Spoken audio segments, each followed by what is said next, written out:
Good evening, everybody.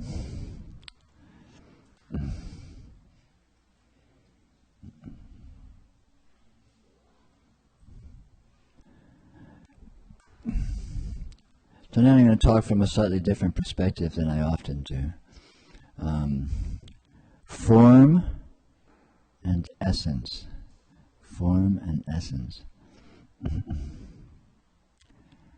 All spirituality whatsoever, no matter what tradition or non-tradition it comes from, essentially consists of using form to discover essence. Now, exactly what is meant by form and exactly what is meant by essence is part of this path of discovery. You can't pin down exactly what it is about until you are well engaged with it.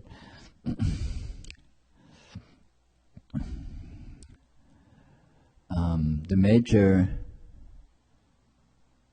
hitching point in virtually all spirituality consists of confusing form and essence. We think that a particular form is somehow spiritual or elevated or advantageous, i.e. somehow essential, and then we essentially stop using that form as a vehicle to essence and take the form as a destination.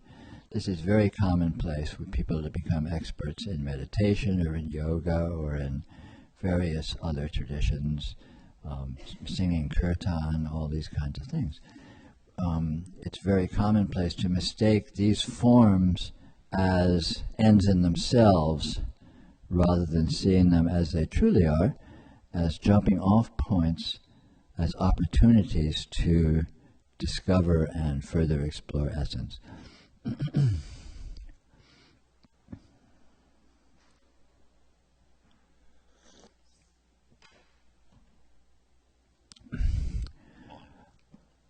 In true spirituality, form is like a diving board, and the point of the diving board is to use it to jump into the damn pool, not to hang out on the diving board or collect diving boards or become an expert in diving boards.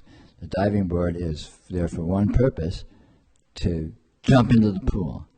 So the diving board is all about departing from the diving board. The diving board, the very essence, the essential function of a diving board is to leave it behind, to use it as a jumping off point, literally in this case, for entering the pool. And likewise, form, all forms in spiritual investigation are jumping off points. They're diving boards. They serve their purpose only when you depart from them.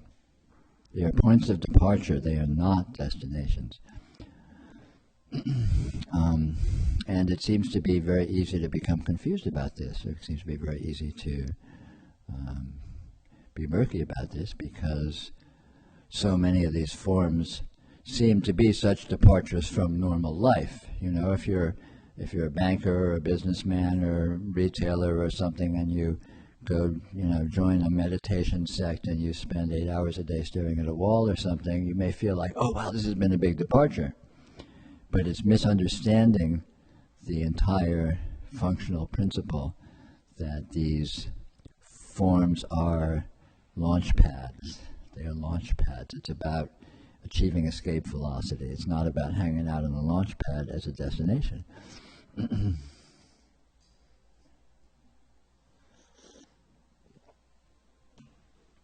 Now, form and essence themselves are very interesting.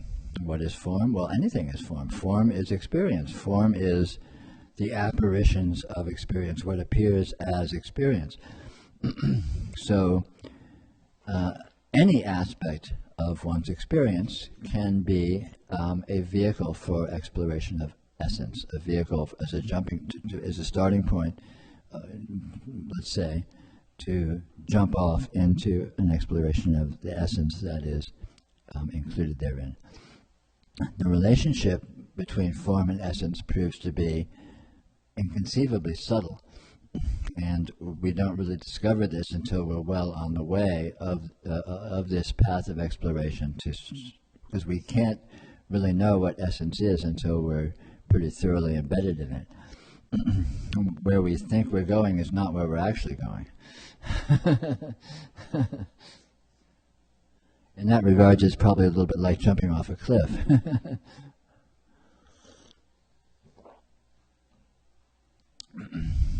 But the essential movement from form to essence is a movement into finer subtlety, increased subtlety, moving from the coarse to the subtle, moving from the obvious to the refined, and essentially developing an appreciation for subtlety, an appreciation for the refined, to discover, to push the envelope of our own sensitivity to what subtlety is, to how subtle this can be, to how refined this can be, to how nuanced these aspects of our experience can be. We're all very familiar with the coarse aspects of experience, certainly, our sensory experience in the world and our personalities and all these very obvious aspects. But to move from that, from whatever degree of subtlety we're used to being with this obviousness, to a more refined relationship, a more subtle relationship, a more nuanced relationship, a more implicit relationship. This is the true spiritual path. And it goes ultimately until essence and form are seen as an absolute, essential unity. But this is not something that it's useful to try to contrive or even aspire to. Rather, whatever form you're working with, try to penetrate it, try to move into a degree of increased subtlety, a degree of increased nuance in terms of appreciating what it is, in terms of exploring how it presents itself. Because there is certainly an infinite degree of subtlety and nuance that is being presented within our experience. And noticing this and coming into relating to our experience in terms of that is the essence of true spirituality. Thanks.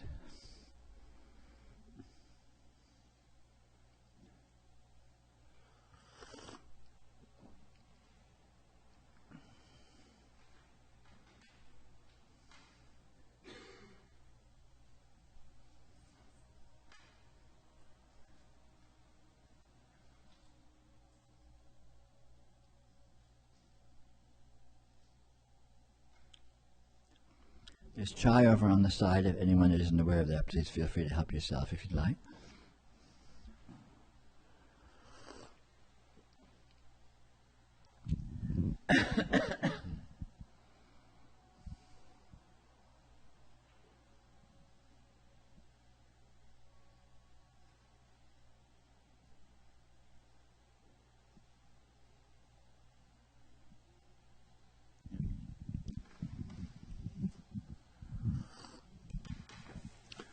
I wonder if you could possibly clarify for me some confusion or misunderstanding I have about the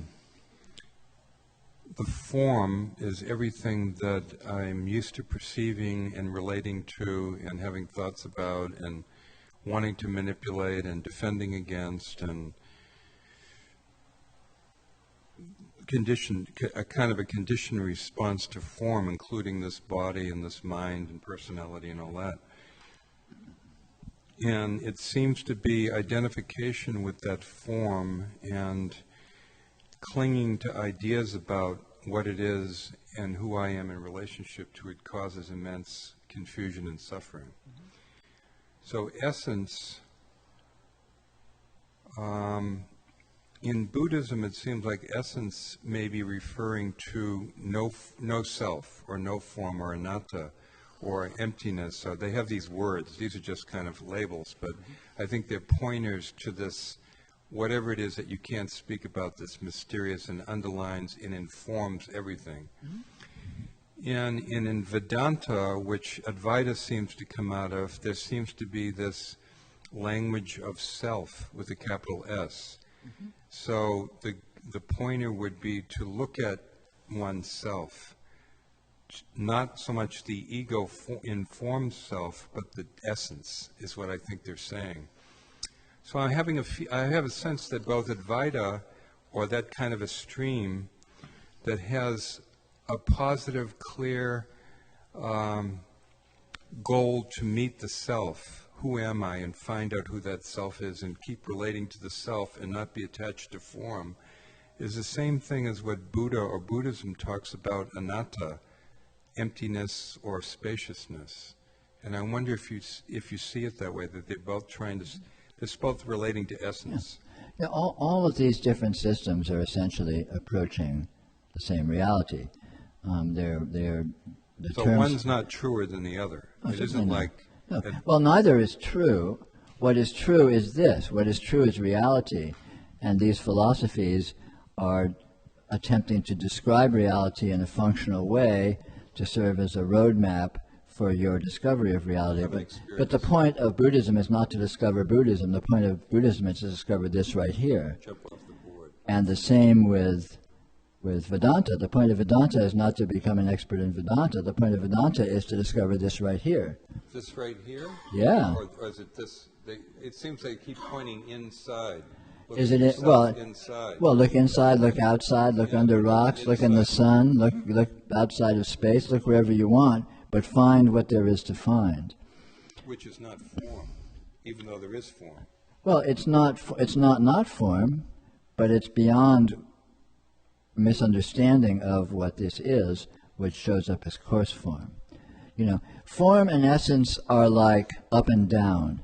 They aren't places, they aren't conditions, they are relative directions.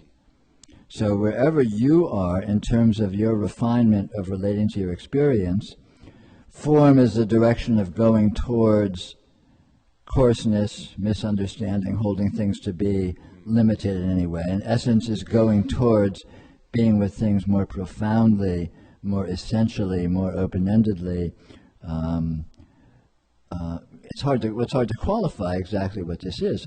A great deal of the challenge of the spiritual path is discovering what the spiritual path is. You can't say what it is before you do it, because you don't. The terms. It's like Buddhism say it's emptiness, or it's shunyata, or it's anatta, or it's this. These are metaphors. They are not accurate descriptions. They're like carrots on a string. They're not. They prove not to be wholly false, but they're not particularly accurate. What Buddhism is really about is discovering the essence of reality, which is the essence of what you are, what all this is, which is the same thing Vedanta is about discovering. It's the same thing about what any genuine spiritual path is discovering.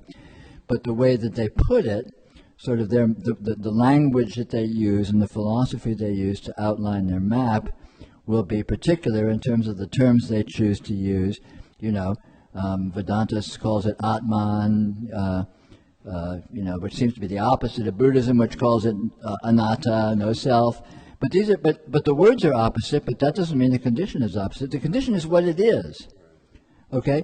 When you realize what this is, if you're a Buddhist, you're going to realize exactly the same thing when you realize what this is if you're a Vedantin. Because this is what it is, and it's not one thing for a Buddhist and another thing for a Vedantin. Because these are just descriptions, the way that they're holding it. Saying you are it. You have to find out who you are. You have to find out who you are. Meet yourself. Look at yourself. As if there's a solid, individualized, capsulated soul or self. You can look, that's one argument. Or I would say look at anything and find out what anything is, and you'll find the same thing as if you look at yourself and find out what you are. It's not personal. Well, it may or may not be personal, but reality is what, let's say, underlies experience. Any experience of yourself, experience of the so-called outside world, experience of others. So if you find the underlying reality in anything, you will have found the underlying reality in everything. If you find out what anything is, you will know what you are. If you find out what you are, you will know what anything is. So it doesn't matter. It's not like you're going to find something different if you look in yourself and you're going to find something different if you look out in the world, because it's the same reality. There's not a reality for the world and a reality for you. It doesn't work like that. There's one reality. The reality of what this is what it is. And you will find it ultimately by looking anywhere. So, and that, if that's the case, then my argument is look where it's easy to look. My personal bias and my personal suggestion is it's easier to look at objective things than subjective things, because asking the question, who am I, is obviously very profound, but then you wade right into your psychology, you wade right into your self-image, you wade right into your sense of history, you wade right into neuroses and self-loathing, you wade right into all this stuff that may be bound up with the notion I. And so all of a sudden you're in a tar baby. And definitely, yeah, you find out what it is, you found reality, but you find out what this teacup is, you've also found reality, and this doesn't come with all that baggage, so it might be a lot easier investigation. But have at it. Look, anywhere you look, you will find the same thing. So it just becomes a matter of strategy. And, we have inconceivable, countless spiritual practices that different traditions are recommending, all of which essentially consist of looking one place or another in one way or another, but all ultimately consist of using the form that presents itself to discover essence. And the essence that is discovered in any form will be the same essence. The essence of this is the same essence, whether you characterize it as voidness, or you characterize it as self, or you characterize it as God, or you characterize it as the absolute, the omega point, the source. I mean, all of these notions are just referring to this reality. This is not an abstract thing. This is real. And it is what it is. It does not conform to the definitions and the way people refer to it. So the important thing is what it actually is, not what we're calling it. And all these different people call it different things, and different languages have different words for it, and different traditions have different metaphors for it, and some of them seem wildly contradictory. But since they're referring to the same thing, they have to ultimately be in agreement. Could that thing be called consciousness? It certainly could. So it could be consciousness is what threads everything. Sure.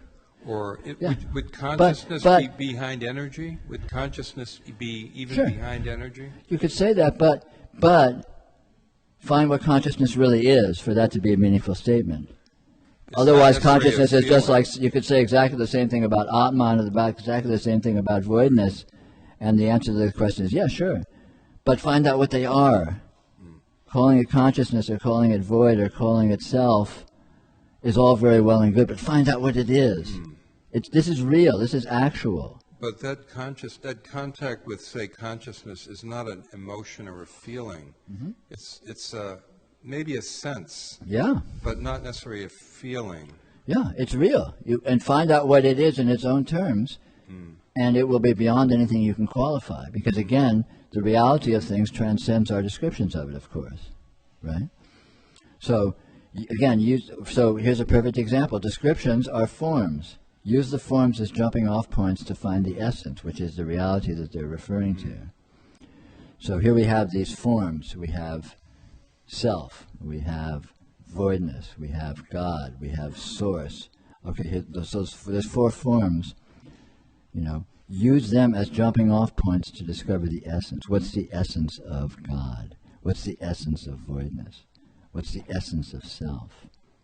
And the essence is a real thing. It's not an abstraction. It's not a notion. And it will transcend the forms. It will be finer and subtler and more actual than the forms. But it's not a mental conceptual exploration. Exactly. This is real. Right. It's not that. No. But then what do you use if you don't use your mind? What do you use if you don't use your thinking? You use here's a microphone. Use this? You have to discover what to use. This is part of the path. And what you use is your being. Because experience is not a mental phenomena. It's not your mind that's experiencing right now. What is experiencing right now? Well, that's subtle. Sensation. So no, but see, you're coming up with words. What is experiencing right now is an actuality that is beyond the words. So right away, there you're jumping off right away and exploring. If your mind's not experiencing right now, what is experiencing right now? And discovering that is discovering the tool that you use to discover this essence, the tool that you use to go beyond form, or to, let's say, use form as a jumping off platform for essence. And part of this path is discovering how to do the path, discovering what to do it with. And this discovery consists of sensitivity. It consists of subtlety. It consists of being with our experience more profoundly. And then we discover the tools to use, and in discovering the tools, we discover what to use them on. We discover the destination. But that discovery all happens right here. It happens in your experience, in form, in whatever level of, subtlety and nuance you are comfortable with, or you typically, sort of your home level or whatever, right? So that's your starting point, and then the direction is into slightly more sensitivity, slightly more subtlety, slightly more nuance. And this, moving in that direction, you'll notice that things morph, things change, nuances are revealed, new circumstances are revealed, old descriptions become less useful, become less meaningful, less accurate. And ultimately, or actually very soon, you transcend any description and you're just dealing with the thing itself. You're just with your experience. You're not worried about how you would describe it or how some Indian philosophy 2,000 years ago described it or whatever, because it's here and now. It's actual, and it's you. You're here with it. This is you. This is your reality. This is your life, and that is where the money is. That's where the payoff is. That's where the finish line is. Sure. Thank you. My pleasure.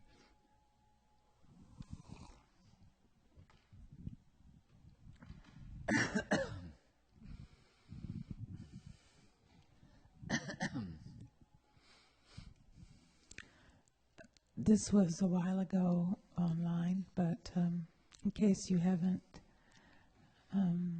answered to their expectation, there was a question: what difference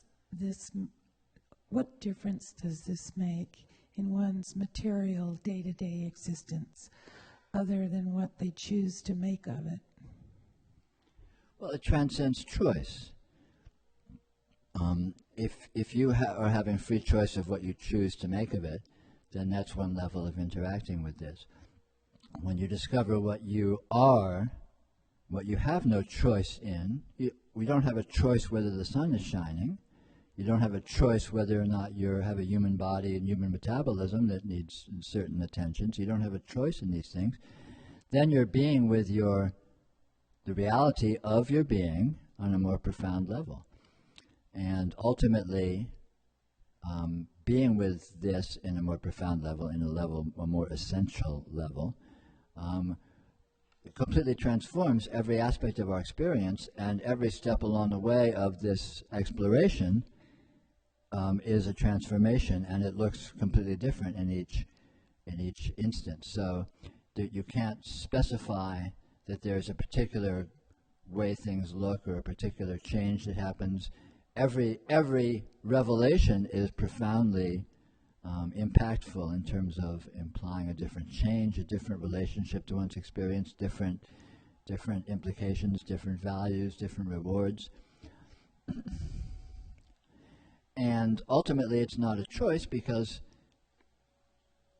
you cannot choose to embark on this exploration or not. It's a compulsion. If you're choosing it, then you're just playing with it.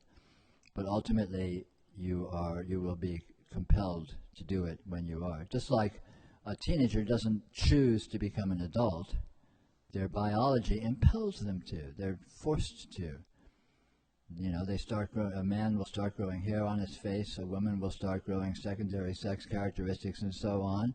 They'll start having different biological motivations, different social motivations. Inherently, it's not something they decide. I think I'll become an adult soon. It's not like that, is it? And likewise with this kind of an exploration, it's something that is intrinsic, that comes out. It's like a plant bursting into flower. It doesn't decide to burst into flower. When it's time for it to burst into flower, it inherently does so. It can't not do that.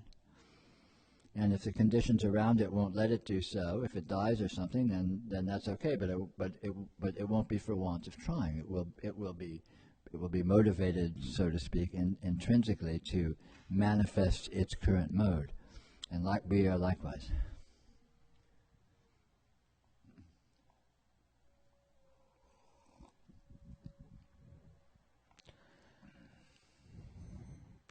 Noticing brought someone online to a place where they see transparency of the objects of experience squeezed between two infinite spaces of emptiness, behind and in front of them.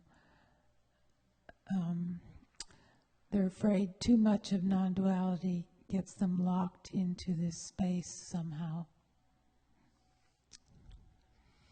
What kind of a space can you get locked into? If you're locked into it, it's not an actual space. I would say explore the spatiality that's there. The concept of non-duality is a rigid thing. Reality is not a rigid thing. Reality is open. Reality has no boundaries. It has no walls. There is no space that you can get locked into in actuality. So if you feel locked in, you're probably stuck in a fantasy or stuck in a way of seeing things that is not inclusive, that is not accurate. So explore those spaces that you seem to be stuck in, and ask yourself the question, how can a space be entrapping? If it's truly a space, does it have edges? Does it have boundaries? Does it have walls? Does it have anchors? Space is intrinsically openness.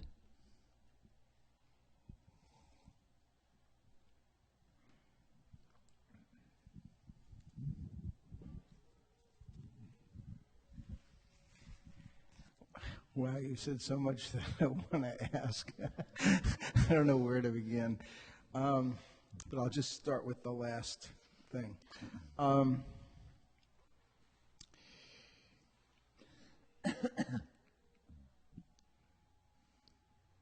So I believe I understand what you just said. That reality is actually open and unbounded. Mm-hmm. And for the longest time now, but not all the way back, but for some years now, that is not how I've been perceiving. I know intellectually but that's not my day-to-day. So reality, my day-to-day reality is often bound, fearful, contracted. Right. And that's no fun. No, it sucks. It really sucks. Yeah. Well, but again, if you look at your experience closely, if you have the wherewithal to do so, which admittedly can be hard when you're feeling contracted and stuck and all that, but if you find yourself with the wherewithal to look at your experience, you can notice that stuckness, contraction, all these kinds of feelings are occurring in a space that is not contracted, or occurring in a space that is not stuck. So we're in the paradoxical situation where there's all this struckness and contraction and crappiness and fear and powerlessness and blah blah blah blah happening in this multidimensional inconceivability. And so again, my advice is, rather than fighting the things or trying to turn off or trying to grapple with the things that seem to be problems, just bypass them altogether and try and notice the space that they're happening in. And simply doing that will tend to diminish these qualities that seem to be present in your experience, in their importance, in their urgency, and the degree to which they seem to be having a hold on you. The problem with fighting with something is that you tend to empower it. You're telling it it's serious. You're telling it matters, which is basically a lie. Well, it's a lie, but what's worse is you're feeding it juice. You're throwing gasoline on the fire, And so it's like, yeah, I matter. Whereas if you have all of this psychological smallness or whatever, however you want to characterize it, that's happening in a context that is wholly something else, if you go to that, you're essentially disempowering these smallnesses by simply saying, hey, okay, yeah, have at it, have your day, but I'm going over here where it's bigger. And just doing that, these qualities will tend to diminish in terms of the importance they seem to have in your experience. So would a different way of languaging that be is instead of identifying with all this stuff, just identify more with the space in which it all occurs? Sure. And, notice it. You don't need to worry about identifying or not identifying. Just to whatever extent, let that be a part of your attention. Let multidimensionality be a part of your attention. Let openness be a part of your attention. Just any kind of otherness. It doesn't matter what it is. You don't need to characterize it even. So here's your life, whatever aspects are presenting, and they suck. Okay, great. Just find anything else that is also, to one degree, present in your experience that is not like that isn't personal, that isn't like some They're kind there of... too, yeah. Yeah, it's exactly. There's always more there than we're fixating on, than we're obsessing on, than is weighing us down. There's always more there, and that's our big opportunity, because you go to that, and all of a sudden it's a different story. I mean, it's like you're watching a horror movie or a really annoying, stupid movie in a movie theater, and it sucks, and you're thinking, God, I'm gotten sucked into this movie, and it's jerking me around, and I really wish I hadn't come, and what a waste of $7, right? But all you don't need to fight with the movie and tell the movie how stupid it is. You can just, here's the movie, you just look at over here, look at the person sitting next to you, and all of a sudden you're outside the context of the movie. It may still be going on, but it's not in your face. It's not tugging on you. It's not, it's not your story. It's just a story that happens to be present in the field of your experience among much else. So essentially, notice that your experience is bigger than whatever is weighing on you. Because it always is. It always is. Hey, those are wise words. That's a good start. Thank you.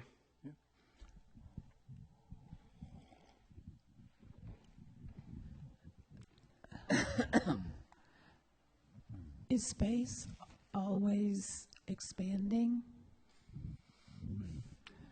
Space is essence. Space itself is not space. Space itself is not expanding or contracting. Space itself is not spatial. The discovery of what space actually is a discovery of what essence actually is. And you can't say anything simple or limited about it. The true space, I'm not talking about some conceptual space, and that's whatever you define it to be. But the actual space, so let's say the space of experience, the space that this is actually happening in, is actually not a space. It's not big, it's not small, it's not extended, it's not extended. Think of this. Think of when you were asleep last night dreaming. What space did that dream take place in? You might have been dreaming you're standing on the rim of the Grand Canyon looking at this vast space, or you were in a spaceship over the earth looking at the entire Earth and the solar system, right? And then you wake up and you realize there was no space there at all. My eyes were closed. So was the space expanding? Was it contracting? Was it even space? Well, it certainly was space, but what exactly is space? Space is interesting. Space is subtle. Space is not what we think it is. Space is not just something that's here, that's fixed and finite and somehow stuck being space. Space is slippery. Space is what experience is. And what exactly is experience? What exactly is consciousness?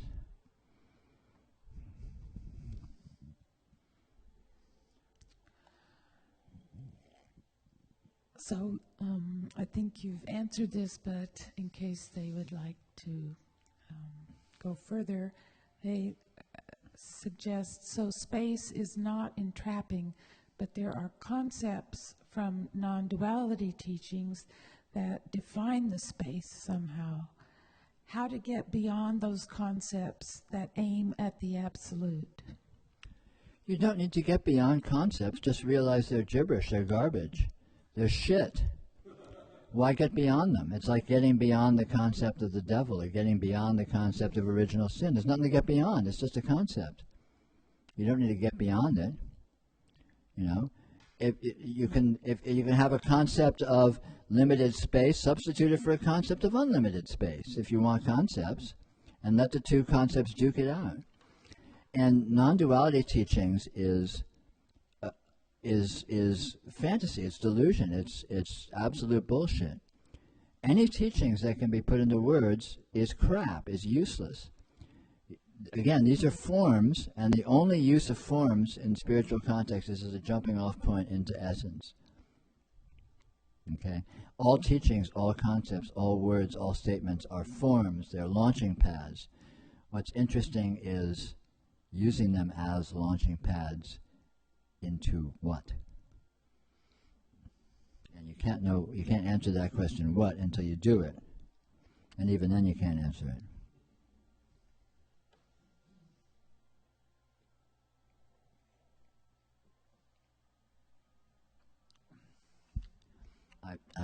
I'm so sorry that non-duality ever showed up as a philosophy.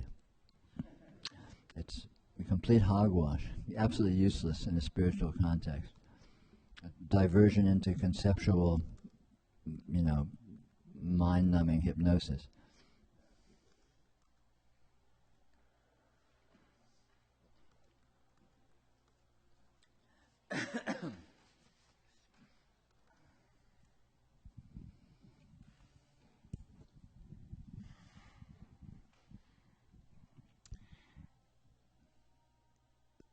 So,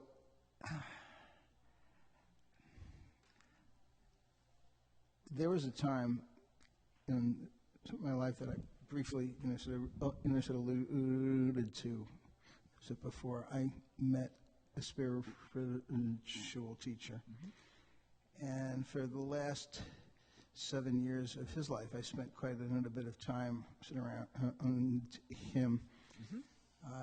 I was not at all a good two shoes devotee, but my heart was with this particular master.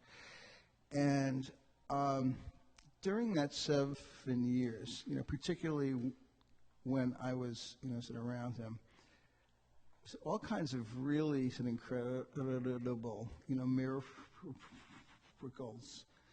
would sort of occur in my life. During those 7 years, like even my mummers, like were magical.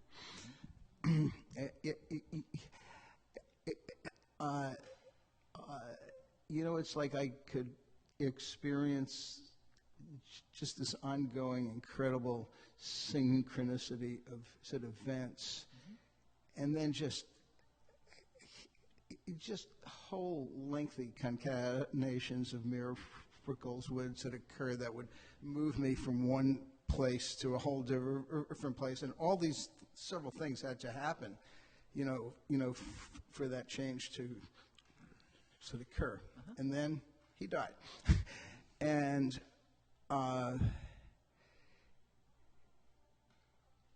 like it wasn't like everything came to an instant screeching halt, but it pretty much did, and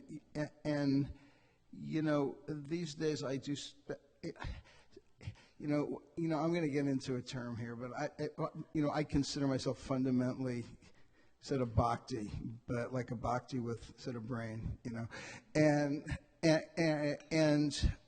so now I'm involved, like with another master, and when I'm around her, it's really quite lovely. And that happens about 4 weeks a year. And the other another 488 I managed to crash and burn. And, I hate to, if I'm being straightforward here, I'd have to call myself some sort of a Shakti junkie. And so, and when she's around, the magic is somewhat there, but it's not like, as it was back then. And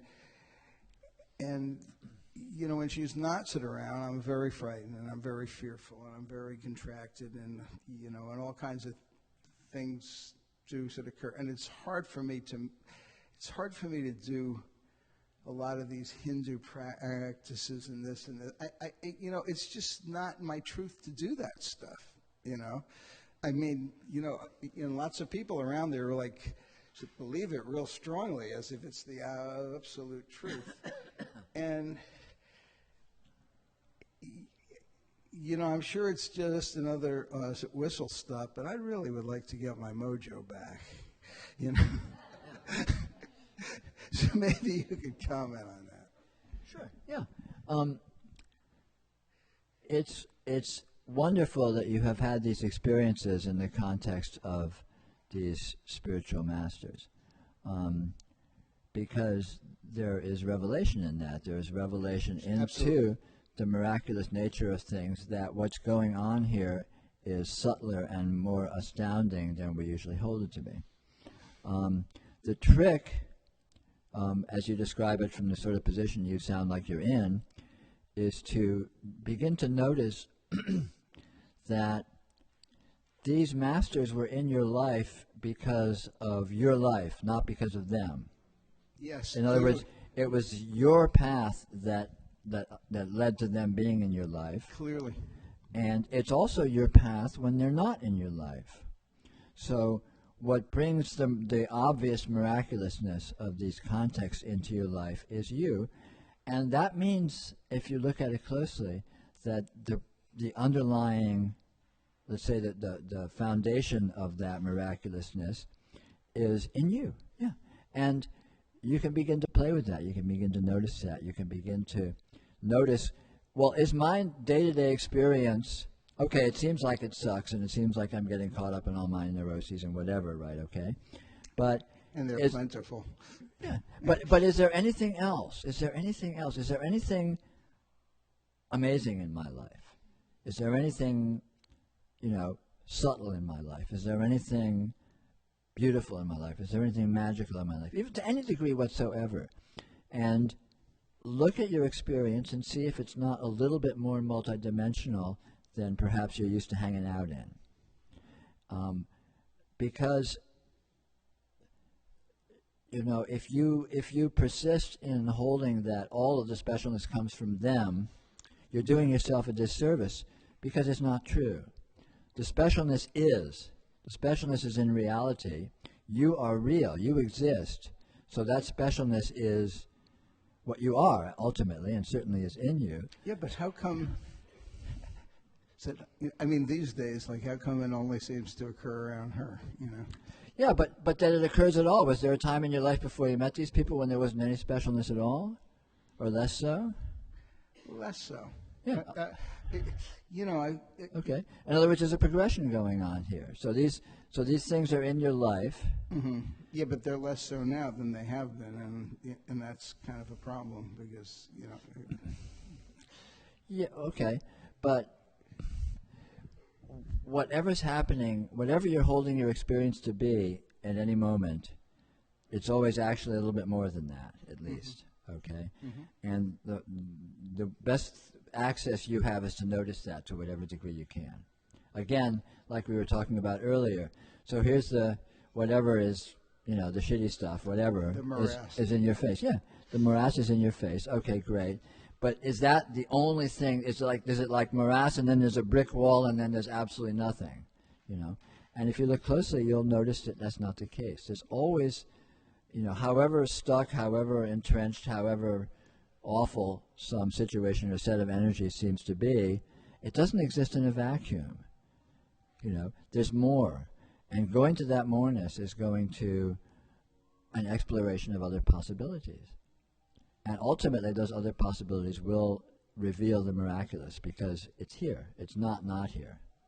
Okay, whether or not you're being hit on the head with it or not, it's actually here. And you by all means be a Shakti junkie, but you are Shakti. Your experience is Shakti. It's not like you have to go to these special miraculous people and get the Shakti from them and then you leave them and you're just a turd. That's not the case. It's not. It actually is not the case. But it seems to be. Well, you're right. But see, operative word there is seems. But since it isn't the case, and since there are others aspects of your experience that you're not used to dwelling on, you're not letting yourself go there as much as you could. You're depriving yourself of noticing, more. Like, let's say, the turd is floating in the ocean. The ocean is this vast, beautiful ocean that goes to foreign lands, and the sun is shining down on it, and the stars are overhead. And so, yeah, the turd's there. You don't need to deny it. You don't need to pretend that your experience is other than it is. But it's also more than you're holding it to be. Because experience is always more than it can be held to be. Whatever you're holding your experience to be, it's more. Mm-hmm. That's a law. That's a rule. You can engrave that in diamond. That's just no, it's true. Yeah. But this is a great opportunity. It's not just true. It's also an opportunity. It's a back door. It's a door. So here's this, and the more is that, and the more than that is that, and the more than that is that. And these are doorways to other realities, other than the sucky one that's in your face, where you're in the habit of hanging out, perhaps. And I guess there isn't. So I guess the roadmap is to just look. I mean, there isn't any prescribed road. Yeah. Look. Look where you're not used to looking, and playfully. Do it playfully. Don't do it dutifully. Don't do it heavily. Good. Do it flirtatiously. Do it like a joke. Do it like, well, here's this really shitty situation. Let me find the most bizarre thing that's present in my experience that has absolutely nothing to do with anything, And it might be like some jet flying over. It might be some hallucination you're having in your imagination. It might be the memory of some bizarre dream you had last night. Just whatever is present right here, right now in your experience that is just the most off-the-wall aspect of what's present. It's completely not connected to anything else. But it's there. And you are there. When you're there and it's there, you're outside of your usual context. Here, actually. So you don't need to leave your experience to be outside your context, because your experience isn't the context. Your experience is literally infinity. And just because you're used to hanging out in one little room of it and feeling trapped, you don't actually have to, because that room exists in infinite space, infinite multidimensional space. And you actually have access to that. And just play with it. Just let yourself play with it. Thank you. But, and be lighthearted.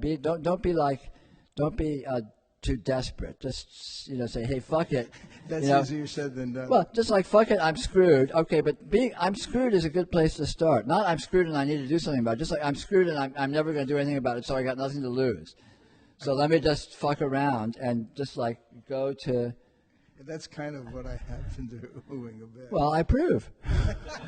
Sounds to me like you're on the path. It has the potential to get me into, even more trouble. But yeah. Well, but what's wrong with trouble? Trouble is the short path. Oh, really? Sure, you want to play it safe. You become a banker. I don't know. Maybe you are a banker, but you know what I mean. Live a boring, safe life. And you'll die living the same boring, safe life. You get in trouble, dude. Take a risk. Take a chance. I have not done that one. Rock the boat. Safe life. Thank you.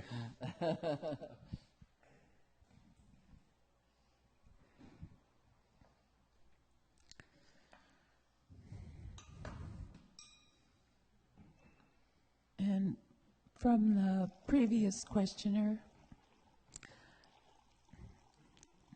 notwithstanding the emptiness behind and in front of him, the transparency of phenomena is the real thing. I want some confirmation from you. Are you seeing the world in a similar manner?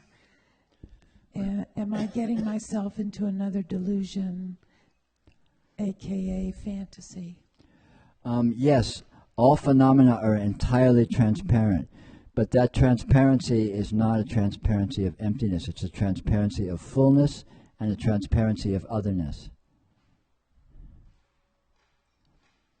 It's like looking at the surface of a pond and seeing the moon and the stars and deep space reflected in it.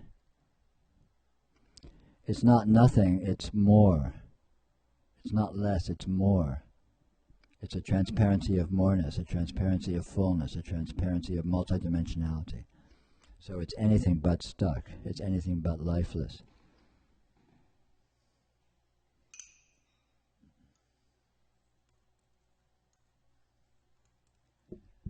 But essentially everything is a doorway to otherness, to more than itself.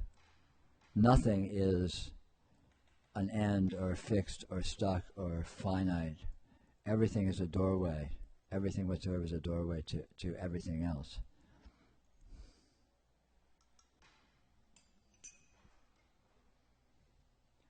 Literally, not as a metaphor.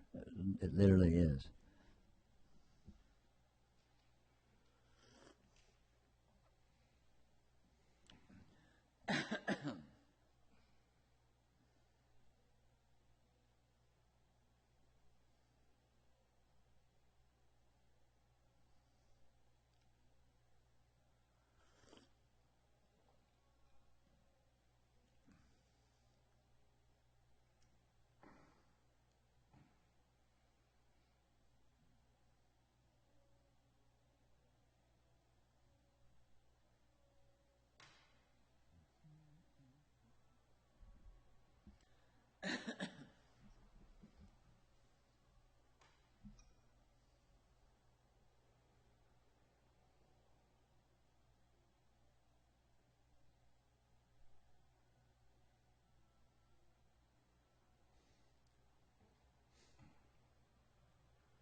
You know, I'm wondering if you could talk a bit. I'd like to hear your understanding or your take on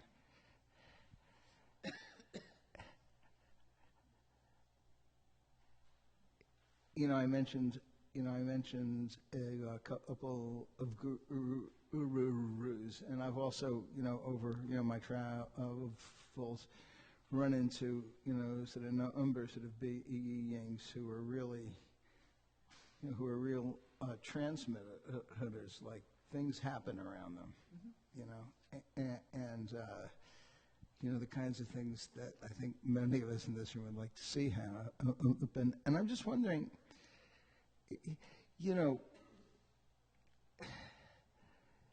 you've said rightly that, the Shakti is in me, sure.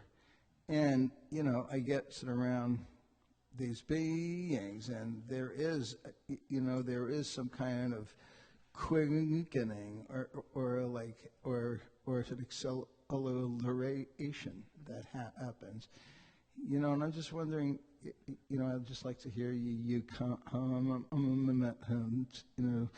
that, because it doesn't happen for just me. It happens for thousands of people, and then some people get around these same people, and nothing powerfully happens for them.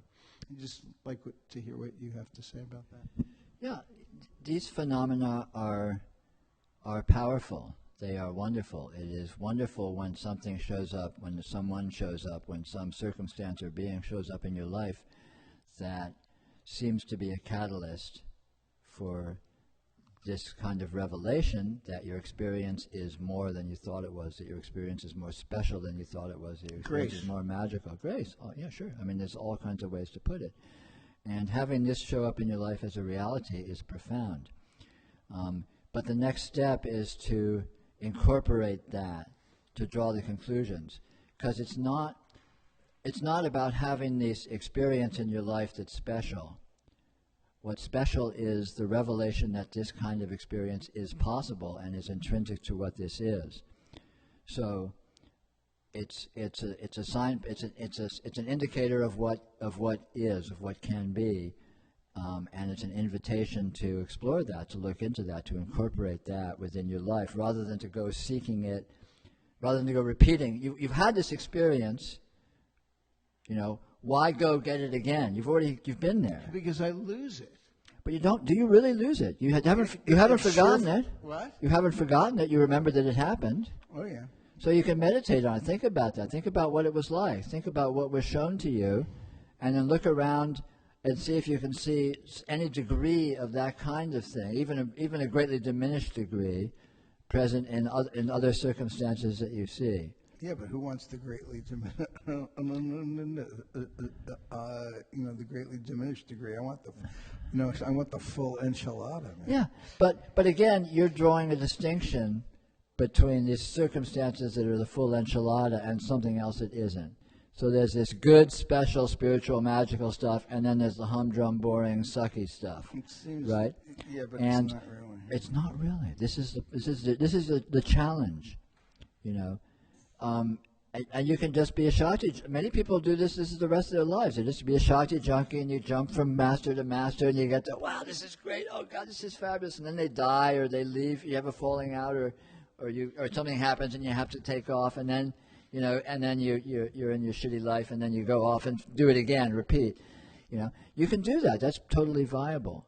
You know, many people live their lives that way. Yeah. But you don't have to. You can work. Even if you continue doing that, there's nothing wrong with doing that. This is absolutely cool. But try to say, there's a lesson here. This is not just a special occurrence. It's also a lesson that is somehow for me. It's in my life. So this experience, this circumstance is telling me something. What is it telling me? You know, and be with it like a koan. It may not be simple. It may not be like you get it in 5 minutes or in 5 weeks or in 5 years. But you just be with that is a challenge. It's like, okay, this is in my life. This isn't in a lot of people's lives. Some people just never have these kinds of experiences. This is pretty special that you have these experiences at all. And so, how do you capitalize on that? It's like, wow, this is a great opportunity. You know, I've been shown something here. What are the possibilities? What, if anything, can I do about this? Can I do with this? Can I learn from this experience? How can I play with these memories in a way that will somehow bear fruit or somehow be meaningful, rather than just being a bhakti yo-yo. Yeah, well, I sure don't like the part where I return to Joe Blow. Yeah.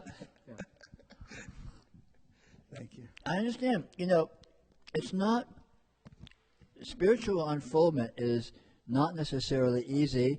It's not necessarily fun. In fact, usually quite the contrary. I mean, the statement, ignorance is bliss, is very meaningful in many phases of the spiritual path. Because you think back to the days when you were just after peak experiences and sex and drugs and whatever, right?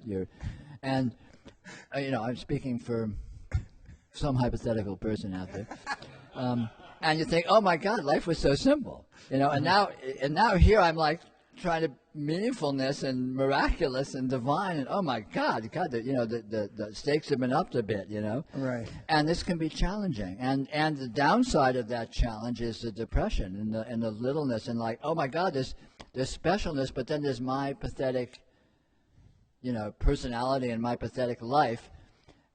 But this is part of the challenge. It's an aspect of the path of unfoldment. I mean, calling it a path and unfoldment is all very iffy and metaphorical and what have you. But at any rate, it's meaningful to do so to whatever extent it is.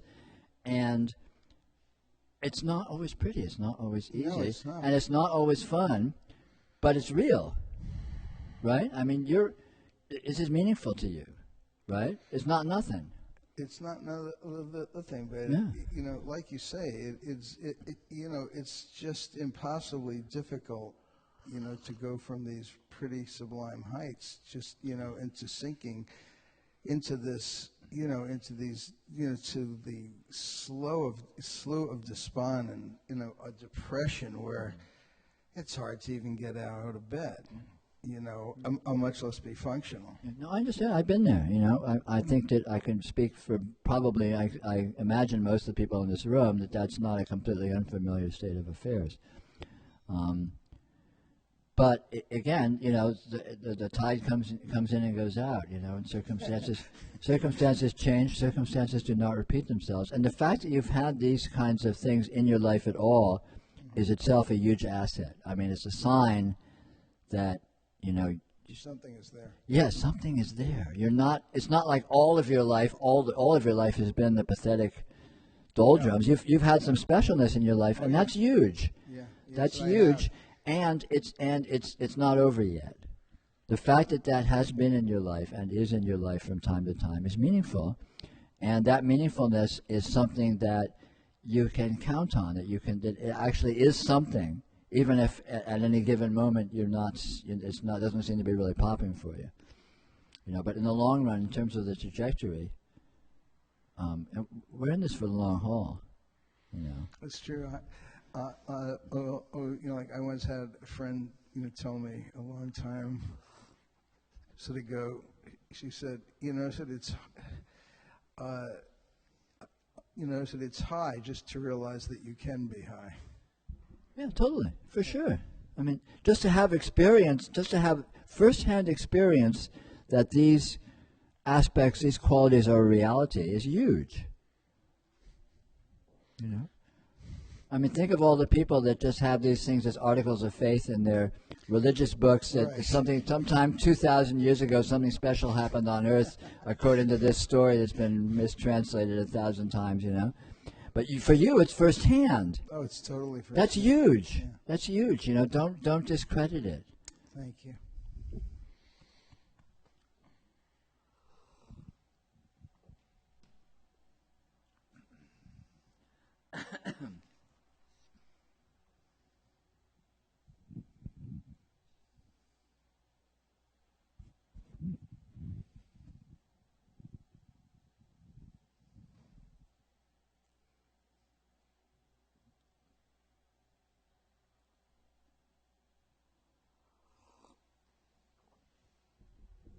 When we sit here when there's no question being asked or no discussion, here's all this form, right? You're seeing, you're hearing, you're feeling, you're experiencing thought. And in what way is subtlety presence? In what way is there something you can't quite put your finger on presence, that you can't pin it down what it is, but there's something here that's just astounding. It's real, it's not a thought, it's not an idea. Just, feel that, play with that.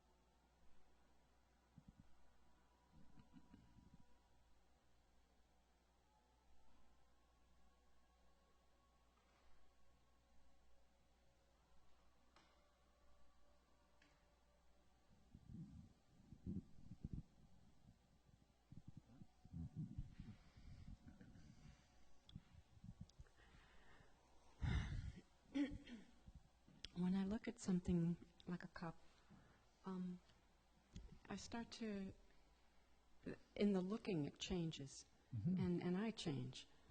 I'm looking at this cup, and there's something, like in just the way that the shadow falls, the line, Yes, anything. yes, It's just heartbreakingly meaningful. yes. I mean, and I change in the looking, and it seems like there's some kind of a relationship that it's so compelling. Yes, It just, it's like being in love. It's anything. yeah. Anything. It actually is being in love, but yes. Just, I hear the tone of someone's voice, and there's meaning in it. Yes, there's profound meaningfulness. When I talk about essence, I'm talking about meaning. And it's a profound meaningfulness that yet can't be isolated or can't be reduced to simplicity, but it's unspeakably profound, unspeakably true, unspeakably connective. Yeah. And like you said, one thing leads to the other. Looking at the cup then opens up some kind of sensitivity and being in love and this looking and then a sound or anything, the next impression, I don't know what's choosing the focusing either. You know, the focus shifts. Yeah, yeah. I have no idea what makes that choice to shift the focus. Yes, You know, sometimes it goes in really close, sometimes it goes back. yes.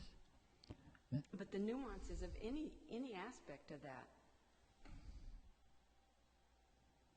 whether it's the thing I'm looking at or the thinking itself or the choosing or anywhere in there, just seems to break my heart open. Yeah. It's like we were talking about earlier. All form reveals essence. All form, any degree of form, and form means anything you experience. A thought is a form, a sight is a form. You know, the dynamics of your awareness is a form. All of these forms reveal something profound, don't they? It reveals something transcendental and meaningful and astounding that we can't possibly put into words. You can't possibly capture it, but it is so profoundly real, actual, powerful. And that's the truth. That's reality. And it's always right here, right now.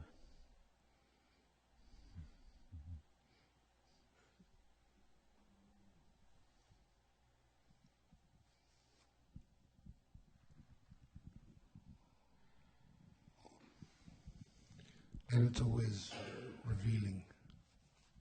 Yeah, by its very nature.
This is the same person.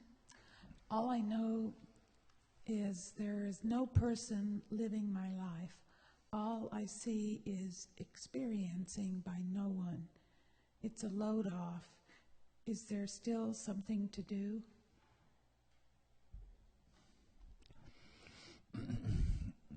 If there was something to do it and no one to do it, what do you do with that?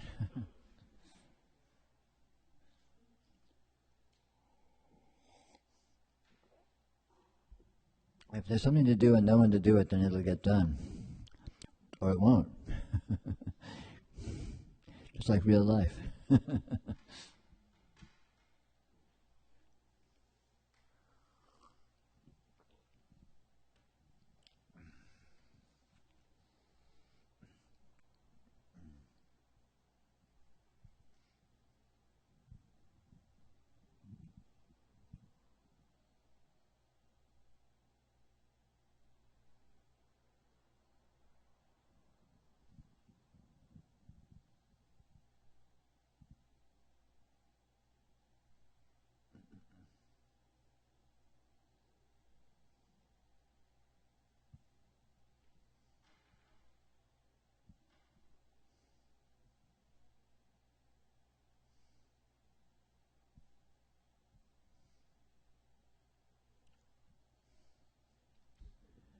In reality, there are no things and no doing, let alone no doer.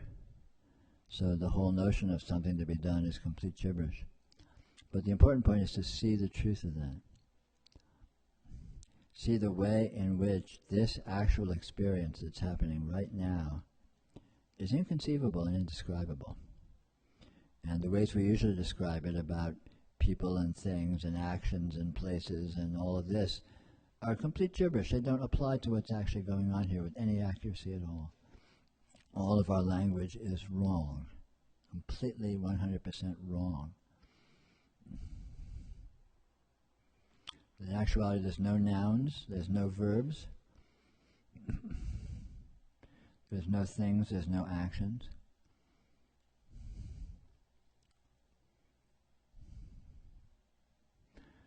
See the way in which that's true. Try and see the way in which that is accurately the way this actually is.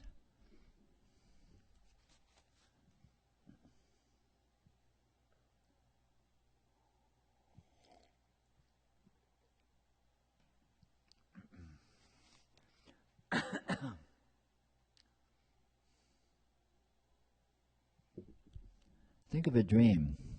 Are there any things in a dream? Are there any people in a dream? Are there any actions in a dream? Does anything get done in the dream? Well, superficially it kind of looks like there are. It looks like there's things and there's people and there's actions. But when you wake up and you look at the dream, you realize there was nothing there. There was no one there. There were no actions. Nothing got done.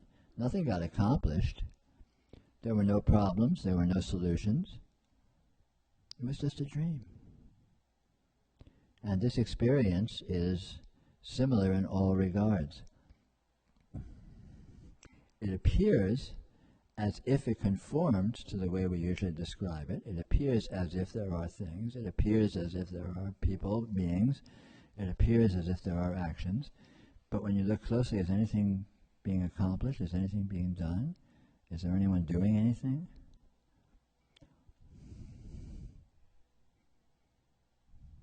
Or is it a insane stream of apparent apparitions that makes no sense whatsoever? There are occasionally revelations in dreams. Sure. Dreams are by their very nature a revelation, but nothing in particular is being revealed. What's being revealed is revelation itself.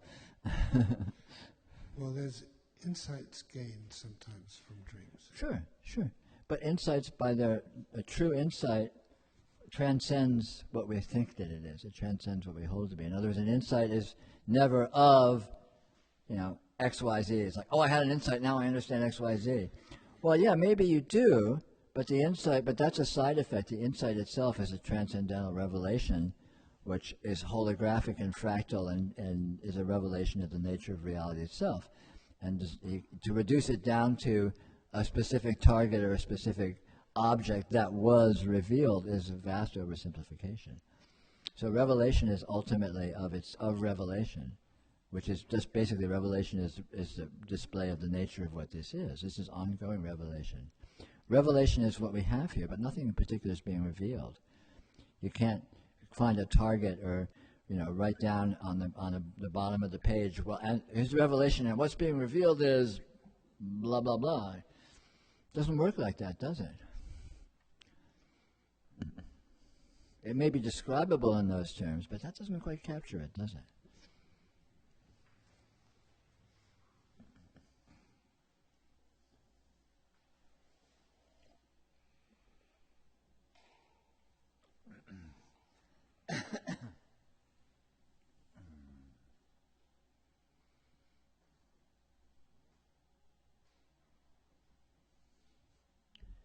This experience, if you look closely at it, you may notice it's ongoing revelation. The next instant is always a surprise. You don't know exactly what you're going to be experiencing next instant. The present moment is always surprising. Always surprising.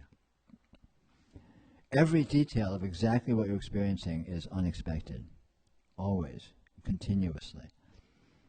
This is the very essence, the very nature of revelation.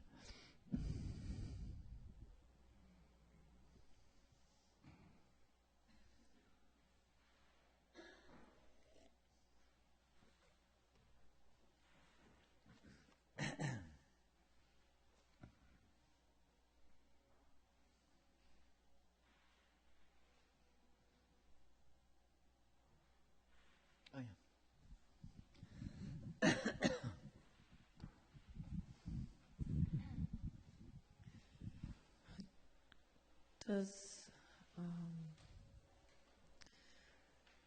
Do you feel like what the choices you make or what you decide to do, or that it comes from, I'll call it a deeper place in you? I mean, if it's coming, if your life is kind of flowing from essence, it seems like it would be very different than, it coming from your mind, you get up in the morning and you make your plan for the day, and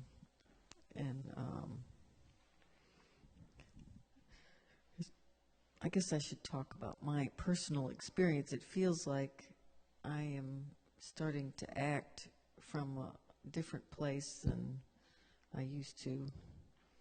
It's more kind of flowing. It's more things just show up, or my body starts. I'm noticing a lot. My body just starts doing things, and then I'm like looking like, what am I doing? And it actually is forwarding something that's going to be happening next that I didn't know about. I mean, my body starts like packing a suitcase, and I'm thinking, what's going on here? And then turns out I'm going to be taking a trip. I mean, strange things seem to be happening, and I don't know if that's just, intuition showing up, or if it's part of being more in touch with essence. So I was just curious if you feel like that you're acting from that your day shows up from a different place than if you were just like sitting down and thinking it through, and I'm going to do this and that. And I make absolutely no choices. And it sounds to me like what you are discovering and exploring is very good.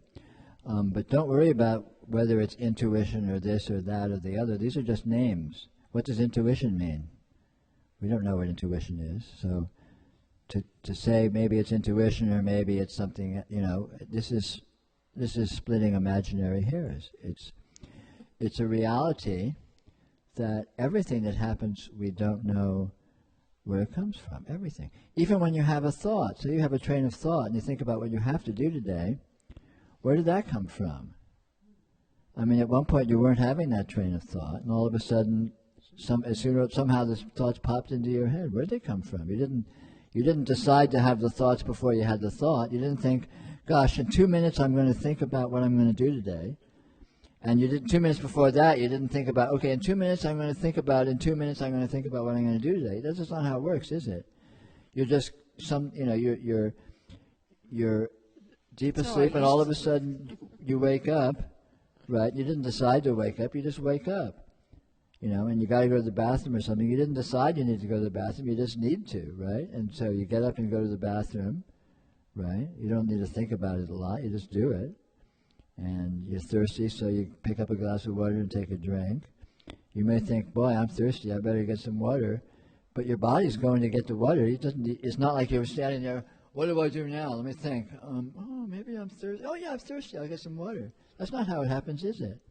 So everything is always coming spontaneously.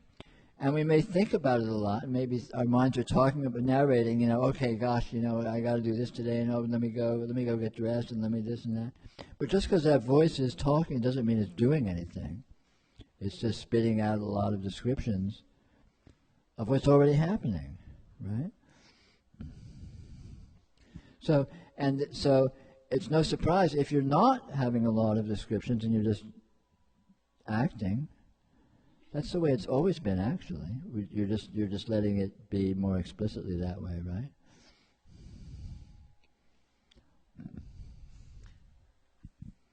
And I don't know if this is schizophrenic or what, but a few weeks ago I started, like, I'd wake up in the morning and it was like I was channeling or something. I mean, this conversation, it was like something was speaking to me, but it was my thoughts, but it were just, it's like advice coming to me with, and I mean, it was good advice. I mean, Well, as long as it's good advice, don't look a gift horse in the mouth, right? but it just seemed to be coming out of nowhere. These things thoughts just started dropping into my head. It was like, wow, this is a good idea. But thoughts have always just come out of nowhere. Where do thoughts come out of? Anyone here know where thoughts come from? Anyone? Someone must have the final line on that. Before you think a thought, where is it? Okay, well, you're not thinking a thought. Where's the thought? You're not thinking. Well, and then all of a sudden you start thinking. Where'd it come from? And then when you're done with the thought, where's it go? Where'd it go? I can't find it. It's not here anymore. Where'd it go to? It's not under the rug.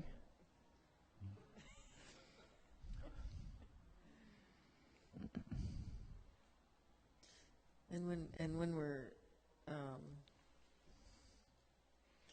not very aware, some thoughts we kind of hang on to them and think, like if we,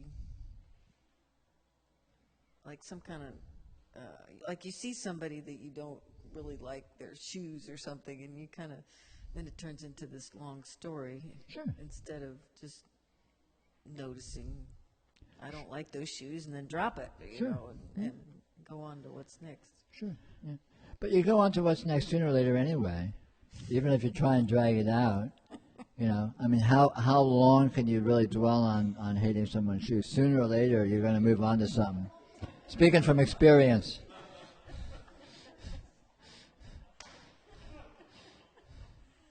Well, there are bigger topics like mother-in-laws, you know.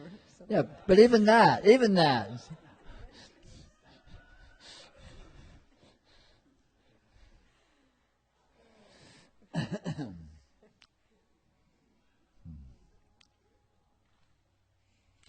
You know, if we look at this experience, it's always coming and going. Things come and go. Things come and go. There's no staticness whatsoever. There's no stasis. There's absolute dynamism. It's like the ocean. The waves don't ever stop and sit there. Doesn't happen, does it? It's endless motion, just coming and going without end, infinitely, for all time. And every instant of our experience is just like that, isn't it? You know, just this moment showed up. I've never seen this before. This exact configuration, I've never seen it, and I'm never going to see it again. And it's gone already, and now it's something else. I've never thought the thoughts I'm thinking right this instant, and now they're gone already, and I'm never going to think them again exactly the same way. You know, I've never felt exactly the way I feel right now, never, and I'm never going to feel that way again. And it's already gone. You know, and this is always true, and it's self-evident. And if you look at it, where can I find my life? You know, where can I find my history? Where can I find the world? Where can I find what's going on? It's just this constant mirage disappearing on itself and reappearing and disappearing and reappearing and disappearing. And that's all we got. That's what this is. That's what you are.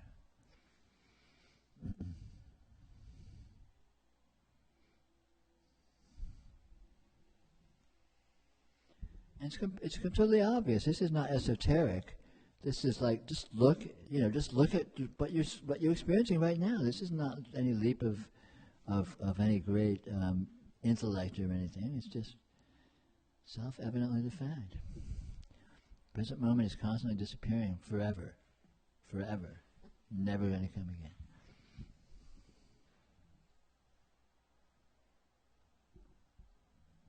And the present moment is always completely new, completely surprising, and it's never happened before. And now it's gone. Forever. It's always exactly that way.